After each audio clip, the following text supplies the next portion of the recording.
Mohamed, thank you for your question. This is always one that raises interesting debate around safari vehicles, photographing on foot. I've discussed all of these things in previous videos, but which animals can you get close to? At the end of the day, and I think if you do this correctly, you can get relatively close to the majority of them. A couple of videos back, I did a thing on, someone asked, Stace, if I remember correctly, asked about the safety of a safari vehicle. Now, if you're going to try and get close to them by going closer to them, I think you're going to fail. What you're going to have to do is look at the animal, understand the area. If you know they're going to move somewhere based on water, food, whatever, you place yourself there and allow them naturally and relaxed to approach you and, for example, the waterhole where you're waiting. That's going to be your best bet. A lot of people try and force it by driving closer, and that just pisses the animals off, really, and pushes them off further. A lot of the animals, for example, a skittish prey species might be tough to get to if it's a single one. For example, a single impala might be a bit jittery and nervous, whereas a big group of them might be easier to get close to. Lions in reserve, where the reserves are fenced, are very easy. These things have grown up with game viewers and safari vehicles as a part of their natural environment, so you can get relatively close. However, it relies on a certain amount of bush skill and bushcraft to get closer.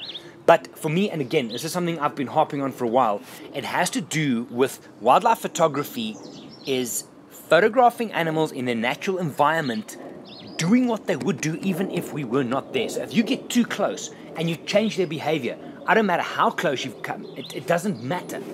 That is why we have big lenses and long telephoto lenses, to be able to hang back, observe them naturally, and then grab the shots. Yes, wide angles are cool and you can get some pretty decent shots like that, but not at the expense of stressing an animal out. How close can you get? Patience, bushcraft, and a bit of luck. You can get pretty close. But again, it's this whole ethical thing is coming out. I'm going to divert for a moment. A lot of people now, so not a lot of people, some people on Instagram and Facebook and all that are going back to stroking an elephant or walking with lions and having lizards and stuff crawl all over them, and they call it wildlife photography. It's not. It really isn't.